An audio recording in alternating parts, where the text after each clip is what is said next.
Viewers, Karur விவகாரத்தில் Joseph Vijay வந்து சிக்கிறாரா அப்படின்றத வந்து நம்ம பார்க்கலாம் டீட்டெயிலாக. இப்போ இந்த கரூர் விவகாரத்தில் வந்து ஜோசப் விஜய் வந்து கூட்டம் நடத்தினார். கூட்டம் நடத்துகிறப்ப என்ன பண்ணிட்டுருக்காங்க, 41 பேர் இருந்தாங்க. இது எல்லாருக்குமே தெரியும். கூட்ட நெரிசலில் நிறைய பேர் காயமடைஞ்சாங்க. இந்த திட்டங்கள், அதாவது இந்த நெரிசலில் இறந்ததுக்கு காரணம் அப்படின்னா இந்த தீய சக்திகள் தான் அப்படின்ற மாதிரி எல்லாரும் வந்து நம்பிட்டு இருந்தாங்க. இதில் மிக முக்கியமான நபர் அப்படின்னு பார்த்திங்கன்னா இந்த 10 ரூபா பாலாஜி. இவர் தான் வந்து இதற்கு மிக முக்கியமான காரணம் அப்படின்ட்டு எல்லாரும் நம்பிட்டு இருந்தாங்க. அந்த நம்புறதுக்கான ஆதாரமும் வந்து நிறையா வந்து கிடைச்சிது. ஆக்சுவலாக அதை வந்து ஜஸ்டிஃபை பண்ணுற மாதிரி நிறைய விஷயங்கள் வந்து நம்ம எடுத்து பார்த்தோம் அப்படின்னா வந்து உண்மைதான் அப்படின்ற மாதிரி சில விஷயங்கள் நம்மளுக்கு தோன்ற மாதிரி நடந்தது. மிக முக்கியமான காரணம் என்னென்னா, வேலூரை சேர்ந்த அந்த தீய சக்தியோட ஒரு நபர் ஊபி.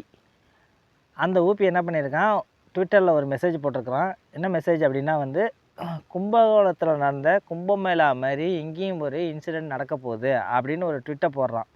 கும்பகோணத்தில் கும்பமேளாவில் என்ன நடந்தது அப்படின்னா, கூட்ட நெரிசலில் மக்கள் வந்து சிக்கி நிறைய பேர் இறந்தாங்க. அதேமாரி நடக்க போகுது அப்படின்னு ஒரு ட்விட்டை போட்டுட்டு என்ன பண்ணுறான், டெலீட் பண்ணுறான். இரண்டாவது பார்த்திங்க அப்படின்னா வந்து, ஆம்புலன்ஸுக்கு வந்து நிறைய ஆம்புலன்ஸுக்கு வந்து முன்பணம் கட்டியிருக்கிறாங்க. கட்டிட்டு அந்த முன்பணம் கட்டின அந்த ஆம்புலன்ஸில் வந்து திமுகவோட மருத்துவ அணி அப்படின்ட்டு என்ன பண்ணியிருக்காங்க, பேனர்ஸ் வச்சுருக்கிறாங்க. அதோடு இல்லாமல் அனுமதி கொடுத்த இடத்துல நிறையா வந்து பள்ளங்களை தோண்டிருக்கு. திடீர் பள்ளங்கள்லாம் அங்கே நிறைய ஏற்பட்டு ஏற்பட்டதோடு இல்லாத மிக முக்கியமாக நிறைய சந்துகள் இருக்குது. அந்த சந்துகளெல்லாம் என்ன பண்ணிட்டுருக்காங்க, மக்கள் யாரும் போகக்கூடாது வரக்கூடாதுன்னு அடைச்சிட்டு ஒரு குறுகலான சந்துக்கு அவர்களை வந்து டைவெர்ட் பண்ணியிருக்காங்க. 4வது விஷயம், அந்த இடத்துல வந்து நிறைய செருப்பெல்லாம் வீசுகிறாங்க இன்டென்ஷனலாக நிறைய பேர் ஜோசப் விஜய் மேலே. செருப்பு வீசுறதுக்கப்புறம் நிறைய தள்ளுமுள்ளுகளை வந்து செயற்கைகளாக உண்டு பண்ணியிருக்காங்க. அடுத்தது, இறந்ததுக்கப்புறம், அதாவது அந்த கூட்ட நெரிசல் அதிகமானோடனே கரண்ட்டெல்லாம் கட் பண்ணுறாங்க. கரண்ட்டு கட் பண்ணதுக்கு நிறைய ரீசன் என்ன சொன்னாங்கன்னா, இந்த அணில் குஞ்சுங்கள்லாம் வந்து அந்த டிரான்ஸ்ஃபார்மர் மேலே ஏறிட்டு நின்றுது அப்படின்ட்டு. அது கூட ரீசனபிளாக இருக்கலாம்னு வச்சுக்கலாம். அந்த இருட்டில் வந்து நிறையா தள்ளுமுள்ளு நடக்கிறப்ப என்ன ஆகுது அப்படின்னா வந்து, ஒருத்தவங்கள இடிச்சுக்கிட்டு அவங்க வந்து விழுந்து உயிரிழப்புகள்லாம் அதிகமானதுக்கப்புறம் பார்த்திங்கன்னா,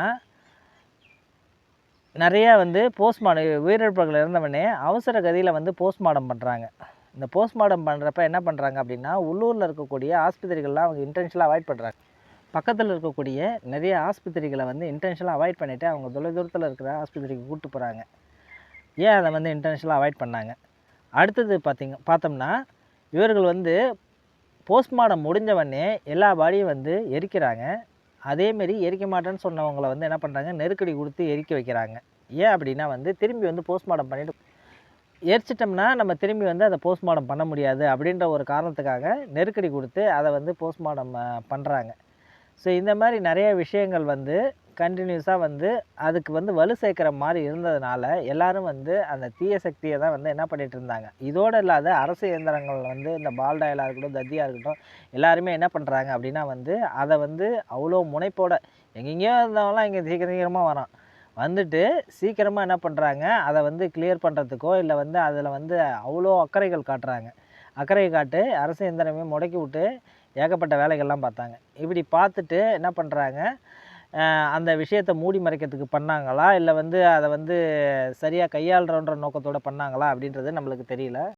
இத்தனை விஷயங்களும் வந்து என்ன பண்ணுது, இதை வந்து பண்ணது வந்து ஏதாவது இந்த சதியோட பின்னணியில் வந்து தீய சக்தி இருக்கிற மாதிரி வந்து ஒரு சப்போர்ட்டிங் பாயிண்ட்ஸாக இருக்குது. ஆனால் அதையும் தாண்டி நம்ம ஜோசப் விஜய் என்ன பண்ணாருன்னு பார்க்கலாம். அவர் வந்து என்ன பண்ணார், இது வந்து சிபிஐ விசாரணை வேணும் அப்படின்ட்டு வந்து அவர் ரெக்வஸ்ட் பண்ணுறாரு. ரெக்வஸ்ட் பண்ண உடனே எல்லாம் நினச்சிக்கிட்டாங்க இவர் நிரபராதி, இவர் மேலே எந்த தப்பும் கிடையாது, ஏதோ ஒரு இன்சிடெண்ட்டில் வந்து இதுமாரி நடந்துடுச்சு, யாரோ பண்ண சதியில் அப்படின்ட்டு வந்து எல்லாம் சொல்லி அவர் மேலே ஒரு சிம்பதி க்ரியேட் பண்ணி நிறையா சப்போர்ட்லாம் பண்ணாங்க. ஆனால் ஜோசப் விஜயும் வந்து நிறைய விஷயங்களை பண்ணியிருக்கிறாரு. என்னென்னா, அவர்கள் வந்து அந்த மனிதர்கள் வந்து அங்கே கசமுதான எவ்வளோ கூட்டல் நெரிசலில் வரக்குள்ளே இவர் 7 மணி நேரம் 8 மணி நேரம் தாமதமாக இன்டென்ஷனலாக வந்திருக்கிறாரு. அதற்கு வந்து அவர் வேலிடாக ஏதோ ரீசன் சொன்னாலும் சொல்லலாம். டிராஃபிக்கில் மாட்டிக்கிட்டேன், இல்லை கிளம்புறதுக்கு லேட் ஆகிடுச்சு, இல்லை நான் பர்மிஷன் வாங்குறதே இத்தனை மணிக்கு தான் வாங்கினேன் வந்தேன்னு அவர் பல காரணங்களை அடுக்கினாலும் அது வந்து திட்டமிட்டு நடந்த மாதிரி தான் தெரியுது. அந்த திட்டமிட்டு நடந்த நிகழ்ச்சியில் இவங்க என்ன பண்ணியிருக்காங்க அப்படின்னா, ஒரு சைக்கோத்தனமாக மக்கள் வந்து இவ்வளோ தண்ணிக்கு கஷ்டப்படுறாங்க, நெரிச்சலில் வந்து கஷ்டப்படுறாங்க, இதெல்லாம் தாண்டி அவர்கள் என்ன பண்ணியிருக்காங்க, அங்கே ஜனநாயகம் படத்தை ஷூட் பண்ணியிருக்காங்க. ஷூட் பண்ணிவிட்டு, அதாவது ரியலிஸ்டிக்காக இருக்கணும். அந்த சினிமாவில் அவர்கள் வந்து அரசியலில் இந்தமாரி முதலமைச்சர் ஆவரை பற்றி ஏதோ எடுக்கிறாங்களா என்னன்னு தெரியல, அந்த படத்தில் கதைக்களம் எப்படின்னு தெரியல.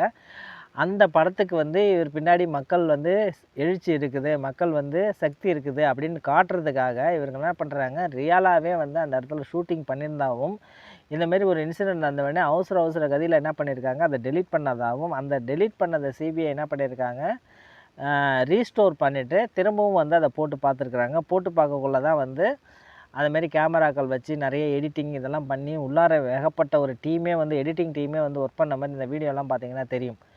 அந்தமாரி ஒரு நிகழ்ச்சி நடந்திருக்குது. இப்போ வந்து இவரும் வந்து இதுக்கு வந்து என்ன பண்ணியிருக்காரு, ஒரு உறுதுணையாக இருந்திருக்காரா அப்படின்ற மாதிரி கோணத்தில் வந்து சிபிஐ வந்து விசாரணையை நடத்துகிறாங்க.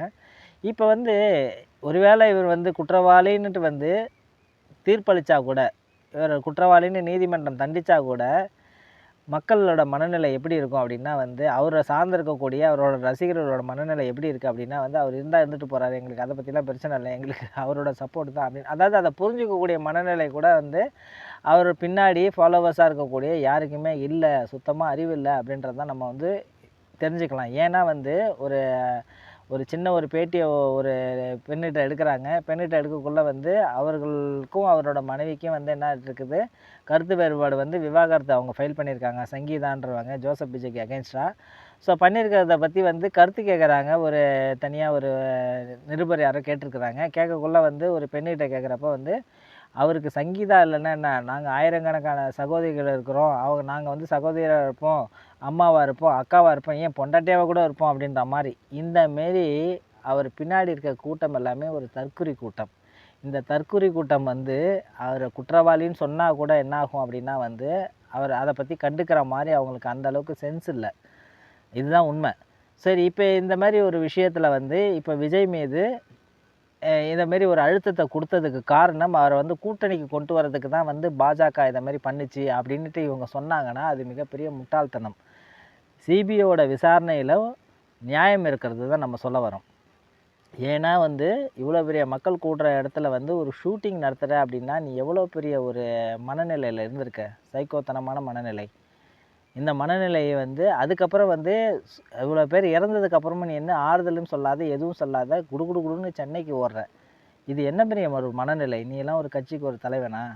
இப்படி ஒரு மனநிலையில் இருக்கிற ஒரு மனிதனை வந்து மக்கள் வந்து பின்தொடர்றாங்க அப்படின்னா, அவர்களோட மனநிலை எந்த அளவுக்கு இருக்கும்? அவர்களும் ஒரு சைக்கோவாக தான் இருப்பாங்க ஆக்சுவலாக. சரி, இப்போ வந்து இவர் மேலே வந்து இவருக்கே நல்லா தெரியும். இதை வந்து என்ன பண்ணிட்டு இருக்காங்க அப்படின்னா வந்து, பாஜக வந்து அவர்களுக்கு வந்து ஒரு அழுத்தம் கொடுத்து கூட்டணியில் கொண்டு வரதுக்காக முயற்சி பண்ணுறாங்க அப்படின்னுட்டுலாம் சொல்கிறாங்க.